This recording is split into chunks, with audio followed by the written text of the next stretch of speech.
Welcome back to the Pigskin Podcast. This is the section final edition. My name is Ben Pherson. This is Jason Feldman. Feldman, we've got some good football to talk about and some not good football to talk about. Let's talk about the not good football first. Your Minnesota Vikings were, good. Disaster is maybe not harsh enough a word for what they were on Monday night. That offensive line is not good. Bradford wasn't very good. Obviously, he's going to get a pass because the offensive line wasn't very good, but I don't think he was very good either. And when you lose Jerick McKinnon, then you're down to a third-string running back, and I just feel like the injuries finally caught up with the team last week. Yeah, you can only go through so much of that before, they keep saying next man up, and Mike Zimmer won't make excuses, and it's not an excuse. It's just what it is. The team that they put out there, so many of those guys are not NFL starting caliber. It's just the way it is, and I think we knew that with the offensive line going in, but the shock was just seeing the rest of the team. And, in Bradford's defense, he didn't play well, but when you're getting hit so often and from every different direction, you start to feel pressure that isn't there. Happy feet. And he did that a few times. He overthrew some balls. He had a couple balls dropped. But the problem he wasn't the main problem, but it just overall, you pick any position group, it wasn't good.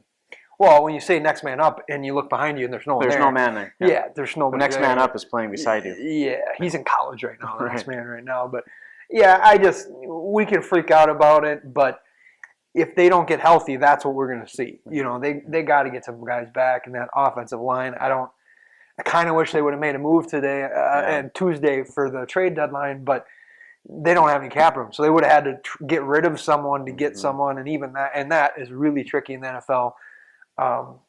So they're just in a bad spot. They put all their eggs in this basket with Bradford now too. That's the issue is, how do we rebuild that offensive line? You can't, and I think it's not possible. No, so I think it's like you said. You're at the point of the season now where you just go with what you have on that roster, and you have to make the best of it. And if there's one thing we've learned about Mike Zimmer over the last 2.5 years, he's not going to sit and pout about it. He's going to keep working and keep trying to get things better. And I heard people commenting on how bad the defensive secondary was and things. But you know what? They gave up 20 points. They didn't play great. No, not what we're used to seeing from this defense, but that was not the problem. Until this offensive line gets fixed, until we find some kind of a running game and get Jerick McKinnon back and healthy, it's gonna continue to be ugly. It's weird. I didn't necessarily think the secondary was the issue. I thought the second level was the issue. I thought the linebackers were an issue yesterday for Monday night for the Vikings. Those guys were slow to react, and how many times did the pressure get to Cutler? He moved a little bit, and then there were people wide open at that second level all the time. And we saw the difference there between Cutler and Bradford. Cutler can move a little bit. Bradford is not capable of. And I was thinking that as the game going on, they had to try to find a way to get Bradford out of the pocket, but at the same time, you're just focused on these guys trying to block the guy in front of them for more than a couple seconds and give Sam time to throw the ball. I don't know. There's not many easy answers. But you saw the difference between Cutler and Bradford, too. Bradford's going to take the sack. Cutler's going to wing it. Sometimes that works, sometimes it doesn't. The Monday night it worked. But look, he's throwing balls at guys that aren't turned around yet. Bradford's not going to do that. He's going to take the sack rather, if that guy's not turned around, he's just going to take the sack. Now, like I said, there's a nice Brett Favre was probably the best example of that. He thought he could make every throw. I think Cutler probably does too. Bradford's a little smarter, and sometimes that pays off, sometimes it doesn't. And we saw some better play calling from Chicago than we saw from Minnesota, too. Chicago did a lot of things to attack, I guess, what you would call the Vikings' weaknesses. They threw some screen passes where you're taking advantage of the defensive linemen being aggressive and rushing upfield. And then, like you said, the secondary, the second level, the linebackers weren't there to make the plays. And it'd be nice to see a little bit more of that type of play calling from the Vikings. And I think had Jerick McKinnon been in the game, and if he's able to play on Sunday, we're going to see that kind of thing. Get the ball in his hands in space and let him go. That's huge, but the reality is, until that offensive line improves, there's no way they're going to be able to throw the football because it's only going to get worse. Now that teams realize we can get to their quarterback with 4 guys rushing, we can drop everyone else back and make them beat this many guys to throw the football. So I think until that offensive line improves, it's going to be tough sledding for a few weeks here, but. So let's talk about another not. Yeah, who would have thought we'd be sitting here talking about the Vikings playing poorly and the Gophers actually playing pretty well? I still will not say they played well last week. I didn't watch the game. You know what? They had a lot of really short possessions where the defense. Illinois is not a good football team, and boy, do they turn it over like the ball means nothing to them. But they capitalize on it. You see a bunch of points up there. that offense still sputtered all day. They couldn't throw the football. And at that level, a bad team, you can beat a bad team by just running it. But once they get to some better teams here, which are coming the rest of the year for that team, they're not going to beat teams just running the ball. Mitch is going to have to do something for them to win more games. So I will give kudos to the defense. I will give kudos to the running backs, but they still got a lot of work to do. And bad news came out of there on Tuesday that they have dismissed Brian Smith, their second leading receiver. That hurts a lot. Yeah, that's not. But maybe it will force that coaching staff to start using Tyler Johnson better. Right. I don't understand why he is not. Get the ball in the hands of your best athletes. Right. We just talked about that with the Vikings with McKinnon. We get the ball to him when he comes back healthy, and the same thing with the Gophers. Yeah, get him out there, find some space. He can make his own space. And I still get him out there, get him the ball. A lot of people rip on Still for not having great hands, but he's another athlete. Then let's get him it some other way. I've seen too many times where you chuck it up there downfield and he gets it. So you got to have some confidence in your receivers too. Getting rid of Smith isn't going to help that, but hopefully it opens the door for Tyler Johnson. And on the plus side, that was a game, another one of those that we said going into it, the Gophers need to get this one. And they did. They did. So we give can't them credit for that. And really, we are seeing, most of the time I will agree with Mr. Clays on a win is a win, but occasionally it's not a win. But so where are we going to go in late December? El Paso? No. The latest Detroit. Projections have January 2 bowl game. January 2? Down in Florida, against Florida. Oh. That's a bad. Holy bad. We'll deal with that when we get there. We'll see. That but the thing ambitious. is, the problem is they may not win another game. No, they're going to win. They're going to win at least one more game and probably two more games. I don't know if there's another win on the schedule. Now you're getting ambitious. What? They can win two more games. Let's move on to some high school better football. football. Yeah. Let's Better talk about football. picks last week. How did that go for you? I said let's move on to this week's games. Oh, okay. Remember when I hadn't led all season long, and now it's the section finals, and I'm in front now? That's okay. We'll get things back. I went 6-1. He went 4-3. We'll get things That right gives me again. a one-game lead here, heading into the section finals picks. You're in trouble, Feldman. I'm just going to pick all the same this week for sure. But let's do our players of the week first. You go ahead and give us yours. All right. This is as much a team award as anything because of how well this group has played all season. I'm talking about the Fillmore Central defense. They did it again on Saturday, pretty much shutting down a really good U team.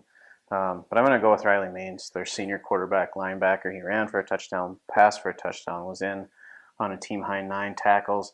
The Falcons' defense held Goodhue to 39 rushing yards. You don't see that very often with Goodhue in their power game that they're known for. Means I said it, 2 touchdowns on offense, team-high 9 tackles. They also had 4 interceptions in the game against Goodhue. So Riley Maines and the Fillmore Central defense. Now, a couple weeks ago, we snubbed Scherhammer, who had a 7-touchdown game. I'm about to snub Mason Hofstad, who rushed for 336 yards last week and 3 touchdowns against Lake City, who was hot coming off a big win over Plainview. He needs to get to about 350 apparently to be a player. 336 is an awfully close. Good year for some guys. 336 is ridiculous. The Vikings would like to have 336 as a team right now. If he rushes for 336 against Lourdes this week, I promise to make him my player. He will be both of our players. Yes, absolutely. But amazing game, obviously, for Mr. Hofstad. But this is what we've been dealing with all year. Yeah. We've got guys just going off all the time. I'm going to go with Sean Foles, the quarterback from Spring Grove. He not only threw for 389 yards, he accounted for 8 touchdowns in that game. And that was a 2-3 matchup, not a... It's a Section 7 final game against a good team. Yeah, they weren't playing an 0-8 team. They were playing a solid Mabel team. But, yeah, 389 yards passing, 5 passing touchdowns. Rushed for 2 touchdowns, returned a kickoff for a touchdown. That's a pretty good night. Also, returned a fumble 45 yards to set up another one of his touchdowns. So, decent football player. He should start sharing the football. Tell you what, they may have started to figure out what they have to do to beat Grand Meadow. I mean, that's the thing. If they can throw the football well in that game, I think they can find some success against Grand Meadow. Easier said than done. And we'll talk about it in a minute, but I think with both of those teams, as much as the coaches said in that regular season matchup that they weren't going to hold anything back, they had to know that this game this week was coming. Because the section finals were going to be at RCTC, regardless of who won that game. So it didn't matter. Yeah, you're not playing for home. No, you're not. I mean, it's pride, I'm sure, but there's no way you opened up the playbook and said, we're running everything. But so we'll get to our picks here, Feldy. I went 6-1. You went 4-3. I am now up by 1 game. It'll definitely stay now. at least that way, if not worse after this week. But first game on our docket here is not two area teams, but the section that our big city schools are in. Northfield 7-2 at Owatonna 7-2. Should be a good one. Century almost had my back last week. It's a good effort. Thanks, Northfield. Doesn't count though. Thanks, Northfield. Northfield wins. Last week. You want to go Not or you this want week. me to go? I'll go. All right. Owatonna at home. I was going to say we're both picking the same one. Yeah, Owatonna at home. It's hard to pick against them. When I covered Mayo, I went and watched too many times where Owatonna just came out and blew the team off the field early on. Those coaches over there, they know how to get their guys fired up and ready to go at this time of year. They're playing well. I think they win, and they win fairly handily, 31-18. Yeah, I'm going to go 33-21. I think it's going to be a little bit high scoring, which is odd for me to say that about a Northfield team because normally they're pretty fundamentally sound defensively. Going to be a good football game. I do think it will be a good football team. I don't think either one of those teams is elite this year. Right. For what those programs have been, I think they're maybe a little down. But going to be a good football game, but I got to go with the Huskies. As much as it pains me to say it, I'm going to go with the Huskies. The Section 1 4A final is Cass and Manorville 8-2 versus Winona 8-1. That's at Mayo High School. That's going to be one heck of a game. I was a little surprised that Winona didn't play a little better last week. Casson played maybe its best game of the year against Stewartville last week. Extremely well on both sides of the ball. Obviously, that interception return is a backbreaker because Stewartville going down to score and make it a one-score game going into the half. Instead, they throw the pick in the end zone or turn it all the way for a touchdown. And it's really hard mentally to recover from something like that. And Stewartville wouldn't use this as an excuse, but they're a passing team, and it's hard to throw the football in a rain like that. And again, not an excuse, but if you watch the game, you could see it. A.J. Quant was clearly struggling to even get a good grip on the football, but that's taking nothing away from the job that the KM defense did. Well, not only that, Casson rushed for 300 yards in that game. You can't do that. Yeah, you got to stop the run. Yep. That's I think they plain averaged about 7 yards per rushing attempt, if I remember well, right. That team with Brennan Knoll in that lineup, it's just not even comparable. I think that's Winkle had a huge game. Noah Ryan had a big game. I don't know how to say his last name right. Wanis. Tyler Wanis. Had a huge game. But having Noel in that lineup makes a world of difference because of his pure athleticism and speed. Right. You just need an athlete like that on the field. So that said, I'm going with the Windhawks. I think last week was their bad week. I think they're gonna bounce back here, and I'm gonna go with Winona. I think this is going to be a great game, but I'm going to go Winona 21-7. Well, we talked about him, Tyler Wanis. He had a couple of picks, returned one for a touchdown. Got to give me the business about picking against them after the game when I interviewed him. So did he say how awesome I am for picking them? No, he didn't mention you. Thanks a lot, Tyler. He That's why I picked against you. He did say he watches our videos, though. So that's good. Maybe we'll give him a little more motivation this week, and we can follow Casson on to state, because I'm going to pick Winona too. Don't feel bad, Cam. I obviously get more wrong than I get right as of late. So, but no, I think it'll be a good game, a close game. I like the way Cam's defense is playing, but I'm agreeing with you. Winona has just been so strong throughout the regular season. They pushed Mankato West to a 3-point game a couple weeks ago. I think they win. I think it's close. Winona 27-23. I think it means an awful. Not that going to state doesn't mean everything for anyone, but to get a Winona team to state is a big deal. It's been a long time. I looked it up today, by the way. They've been there once, 1987, so it's been almost 30 years. And I think Casson has been there 7 or 8 times in that span, just in between the time that Winona went and now. So literally the dads of kids on this team could have been the last team to go to state. Yeah. So, it's been a while. It would mean a lot to that community and that school, obviously, if Winona could win. Section 1, AAA, Cannon Falls 6-4, at Lourdes 9-0. And we say at because it's technically at where Lourdes plays its home games. Basically a home game for Lourdes. Right. Saturday night out at RCTC on the turf. Mason Hofstad on turf is a little scary. It is, but I like the way this Lourdes defense is playing. Obviously, you've seen them more than I have. They obviously have some athletes. They haven't lost a football game this year. They do know how to play in close games if this one happens to be close. I'm not so sure it's going to be. I think Lourdes wins by a couple scores. It's not going to be a blowout, a 20-point game or anything like that, but I'm going to take the Eagles to win 30-20 and go back to state. Well, and you touched on it as far as the Lourdes defense. I think that's become the strength of this team. And I don't know at what point that changed or when that happened, but it's really that unit has progressed all season long, and they've been pretty consistent. Like, if you look at, they haven't given up more than 2 touchdowns in a game aside from that Stewartville game since the first game of the year. And Stewartville's a pretty decent football team. Stewartville's an all right team. And a couple, one of those was a interception return for a touchdown. Another one was an interception return to the 8-yard line. So you can't really put all 28 points of that on them. So really, they probably only gave up 2 touchdowns in that game too. But Jake Grodebor is ridiculous. The kid's a sophomore, which is frightening to me. And obviously, Carter Greguson's great. That D-line is really starting to gel too, especially considering they lost a very important piece of that D-line. But there's a couple guys on that line that are just playing outstanding right now. So they're going to need to be outstanding to slow down Mr. Hosted. I don't think they're going to keep them too low scoring, but I'm going to go with Lourdes 28-14. Yeah, and maybe that's a late score there by Lourdes that pumps it up to double digits too. Who knows? I think it'll be a decent game, but I just think Lourdes is too strong right now. Let's go on to 1AA. We both picked against Zumbrota Mazeppa last week. We both picked Triton to win. CM proved us wrong. Now, if they can do that this week, I would be extremely shocked and thrilled for the ZM kids if they can do that this week. Yeah, they get top-ranked Caledonia, 10-0. They've won 1 million state titles in a row. Something like that. Yeah. They're running out of room in their trophy. That's a Friday night game at RCTC. Is it me first or is it you? Go ahead. I mean, there's no way I can pick against Caledonia here. I'm going to go with Caledonia 42, Zumbrota 21. That's almost exactly what I had written down. 42-20 Caledonia. They know how to play this time of year. Again, this is nothing against ZM. So you're predicting a way bigger blowout than I am. Yeah. I'm going from 21 to 22 points. Again, nothing against ZM. They've had a tremendous season. And for anybody in ZM, I won't be at that game. So they got on a Saturday shot. Night, so they have a shot. Yeah. I've been at both of their losses. But yeah, I think Caledonia, as we all know, is just that's a huge mountain to climb for anybody. Right. Next one, Section 2AA. Saturday afternoon. Getting a little out of our region here. This game's over at New Ulm High School, kind of over by where I'm from. Kenyon Wanamingo in their first ever section final. Isn't that amazing? Mind-blowing to me. They're 9-1, and they're taking on top-seeded Maple River, which is 8-2. Much closer to Maple River than it is to Kenyon. That's a long drive for Kenyon on Saturday afternoon. This one's you first, Feldy. This is me first. I like the Knights here. I really do. They lost. Even though it's a day game? Yes, I'll take the Knights in the daytime. Okay. We're not talking about Joe Mauer here.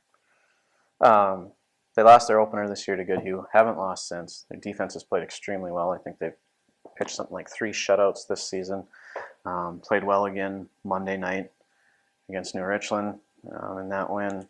Maple River's 2 losses are also really good losses to teams ranked in the top 10 in the state. I think they lost to Jackson County Central, who was undefeated. And I believe they also lost to Mayor Lutheran, who was something like 9-1 or 8-1. So obviously 2 good teams here going at it. But hey, why not? Your first trip to a section championship game, why not go win it? I'll take the Knights 17-14. The thing that hurts the Knights this year is their schedule. Their schedule, like I said, we saw that they got spanked by Goodhue in the first game of the year. That's a 1A team that beat them, and they're a 2A team. And they play, because they get shoved over to the West, they play a lot of not great as strong schools. as if they came this way. For sure. Yeah. Right? But I love the Knights. I'm all about Kenyon Wanamingo, but I'm going with Maple River. I think it's going to be. You're going to give me one back. Maybe I'm going to go Maple River 20-16. I think it's going to be a good game, but I got to go with Maple River. I think you watched the way the defenses of both of those teams have played here in the last few weeks. Yeah, I think we're both right there, and then it'll be a close game and relatively low scoring. Now we got 2 tough ones coming here. Section 1A, Fillmore Central 9-1 versus Rushford Peterson 9-1. That's a Saturday game. Are you sure you can't switch some schedules around so I can watch that game? I could. But you got to cover some volleyball. Somebody will be out there, though. Yeah. We'll have that game blanketed. That's going to be a tough game. So I got to go first. Man, I think that Fillmore Central defense is ready to get over the hump. And Noel Carlson is one of the area's best players, but I'm going to go with Fillmore Central in this one. Mild to upset. I look at the trajectory of those 2 teams, and I think Fillmore Central has improved a lot during the season, and I think they are to the point where they can get past a very good Rushford Peterson team. I think it's going to be low scoring. I can't see anything other than that with these 2 teams. I'm going Fillmore Central 13-7. Yeah, we're kind of on the same page here, too. Darn It's it. really hard to see both of us pick again. And I probably should pick RP just to try to get that game back that I lost. But I agree with you on Fillmore Central. The way that defense is playing, the way it has grown throughout the season, and we watched, it's almost impossible to score on these guys. And we saw it again, Goodhue put up 14 against them on Saturday in the section semifinals. I'm thinking, wow, that's a lot of points to score against Fillmore Central. I think having played in the section championship game last year, probably, and losing in that game probably sticks in a lot of these guys' minds. I just think they have a different focus this time around, and like you said, it'll be fairly low scoring. I'm going to go with the Falcons 16-14. Last one, Feldy. We gotta hurry. We're over time here. Yep. Section 1, 9-man, the matchup that many people would love to see. Friday night game, 5 p.m. at RCTC. Spring Grove, 9-1 versus 10-0 Grand Meadow. Feldy, how did I make the? No, I think you went first last one, didn't you? No, you just picked RP first. Good. You can go first. Okay. Well, we just talked about Spring Grove and how they probably didn't show everything in their playbook a couple weeks ago. Same goes for Grand Meadow. And a couple of weeks ago when these teams played to end the regular season, we also talked about how traditionally their regular season matchups have been very close, all within a score. And Grand Meadow has won big in the playoffs. Well, Grand Meadow won by a couple touchdowns a week ago. I think this is the close one. But if the Larks win again, they keep their streak alive. They're going to go win another state title. I'll take Grand Meadow 33-27. Man, why are you doing this to me, Feldy? The smart move here, with only one game different, is to ensure myself that I'm only getting a worst case scenario. That would be the smart move. I want to take Mr. Foles. Sean, would you let me down if I picked you guys? I'm going Spring Grove, Feldy. Wow. Upset Central. Spring Grove. I think this is going to be a barn burner, but I think Spring Grove has the formula. They just haven't revealed it yet. You're going to have like a statue of you built in Spring Grove or something if I get this right. Otherwise, Chris Bain might harm me if I get it wrong. But I'm going to go Spring Grove 35, Grand Meadow 28. I wish I was going to be at that game. Well, I think we could say that for any of these on this list. We wish we'd be out there watching. Sean Foles, big game from that kid. I'm counting on it for. I don't know, man. I just watch Chris Bain the way he plays. It's like you could set up about 4 or 5 defenders in front of him, and he'd just scatter them like bowling pins.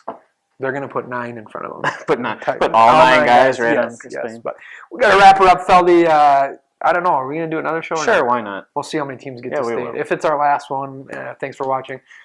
Thanks for watching either way. It won't be. Thanks to Home Federal also for sponsoring the game of the week all year. Yep. Get out to a game Friday and Saturday. You can watch a lot of football. If you care about high school football, you should be out there at RCTC. Just camp out. I'll be out there, Feldy. You might I'll be around. Stop out. But all right, thanks for watching. Get to some games this weekend.